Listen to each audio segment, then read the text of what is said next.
Have you ever wondered what the true impact of a flood can be? How it changes lives, landscapes, and even economies? Floods, by definition, are an overflow of water onto land that is normally dry.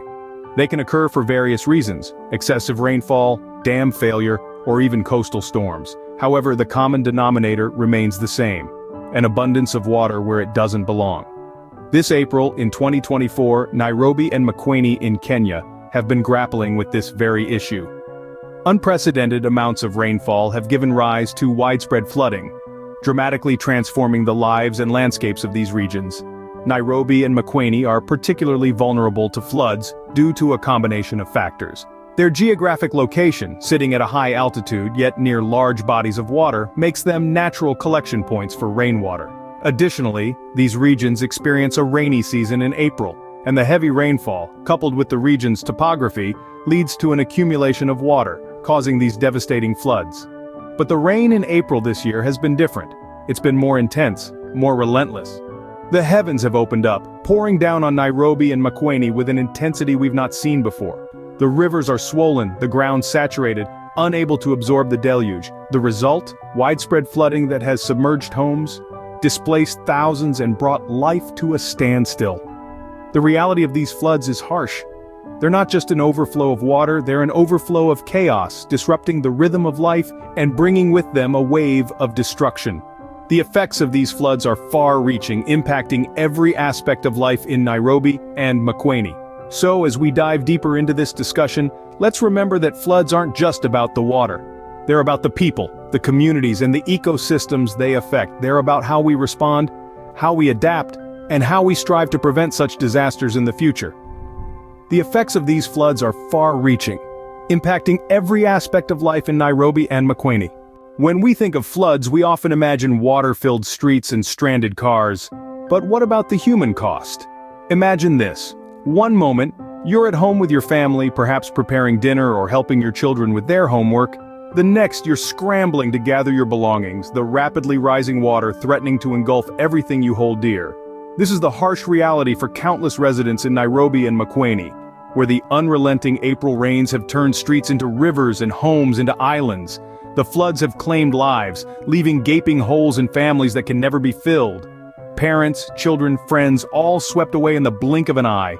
Each life lost is not just a statistic but a unique story, a world of experiences and dreams, abruptly and tragically ended. Beyond the loss of lives, the floods have also displaced families. Picture this: one day you have a place to call home, and the next, you're seeking shelter in a cramped evacuation center, unsure of when or if you'll be able to return. The trauma of losing your home, your sense of security, is something that's hard to put into words. And let's not forget about livelihoods. For many, the floods have washed away more than just homes. Farmers have seen their fields drowned and crops destroyed, while street vendors have lost their goods and, with them, their only source of income. The ripple effects of these losses are felt throughout the community, as prices rise and food becomes scarce. The devastation left in the wake of these floods is a stark reminder of the fragility of human life in the face of nature's wrath. Beyond the human toll, have you considered the economic repercussions of such widespread flooding? Picture this: roads washed away, bridges collapsed, and buildings eroded. The infrastructure, the backbone of our economy, is severely damaged. The cost of repairing and rebuilding these vital components is astronomical, creating a significant strain on the local and national budget. Now imagine the businesses, shops submerged, goods destroyed, and services interrupted. The local economy grinds to a halt. Entrepreneurs, both big and small, face the arduous task of recovery, often with limited resources. The loss of income for these businesses, and by extension their employees, is immense. This financial impact trickles down, affecting everyone in the community. Furthermore, consider the agricultural sector. Floods have a notorious reputation for washing away crops, resulting in a significant loss for farmers. This not only affects the local food supply, but also drives up the prices of commodities, hitting the common man's pocket. The tourism industry, a major revenue earner for regions such as Nairobi and Makueni, also takes a hit. The beautiful landscapes and wildlife that once attracted visitors from around the globe are now underwater. The loss of revenue from this sector exacerbates the financial strain on the economy. Next, let's look at the cost of recovery. Cleaning up after a flood is no small task. It requires resources, manpower, and time. The government, along with various aid organizations, often has to step in to support the recovery efforts. This diverts funds from other crucial areas, further straining the economy. Finally, we must consider the long-term economic implications. The floods can deter future investment, both local and foreign, due to the perceived risk. This can stifle the growth and development of the region for years to come. The economic ramifications of these floods extend far beyond the immediate damage, impacting the long-term growth and prosperity of the region. Floods not only affect humans and economies, but they also leave a lasting impact on the environment. Let's delve into the environmental aftermath of these devastating floods. One of the most immediate and visible consequences is soil erosion. Heavy rain and floodwaters wash away the topsoil, which is rich in organic matter and nutrients. This not only deprives the soil of its fertility, making it harder for plants to grow, but also leads to sedimentation in rivers and streams, disrupting aquatic life. The destructive power of floods also extends to habitats.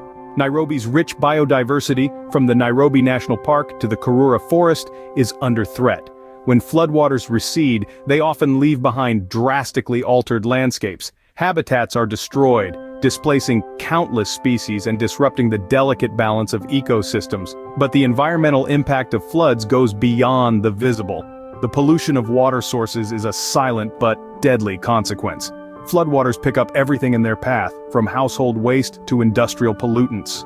When this toxic mix ends up in our rivers and lakes, it poses a serious threat to both wildlife and human health. This pollution can lead to an increase in waterborne diseases, affecting not just the people of Nairobi, but also the city's diverse aquatic life. Moreover, these environmental effects can lead to a vicious cycle of environmental degradation. Soil erosion can lead to desertification, pushing people to move and put pressure on other areas. Habitat destruction can lead to a decrease in biodiversity, affecting pollination and pest control, which in turn impacts agriculture. And water pollution can affect fish stocks and clean water supplies, impacting food security and health. The environmental aftermath of these floods is not restricted to Nairobi or even Kenya. It's a global issue. The destruction caused by these floods serves as a stark reminder of the interconnectedness of our ecosystems. And it's a call to action for all of us to take our environment seriously, to protect it, and to work towards a sustainable future. The environmental aftermath of these floods is a stark reminder of the interconnectedness of our ecosystems. In the face of such devastation, the question arises, what can we do to mitigate the effects of these floods? We begin with a look at infrastructure. Improved design and maintenance of our roads, bridges, and buildings can go a long way in reducing the damage caused by flooding. These constructions should be designed with the reality of floods in mind, incorporating elements that allow for efficient drainage and flood resistance. Beyond physical structures, we also need to consider systems. Early warning systems that accurately predict heavy rainfall and potential flood zones can save lives and limit property damage. These systems, powered by advanced technology, can provide timely alerts to communities, enabling them to take necessary precautions or even evacuate if necessary. But systems and infrastructure alone are not enough. We need to invest in community preparedness programs. These programs can educate individuals on how to respond to flood warnings, what steps to take to protect their homes, and how to stay safe during a flood. Empowering communities with this knowledge is crucial in minimizing the human toll of these disasters. And above all, we need to remember that we are not fighting against nature but living with it. We must respect the forces of nature and adapt to them.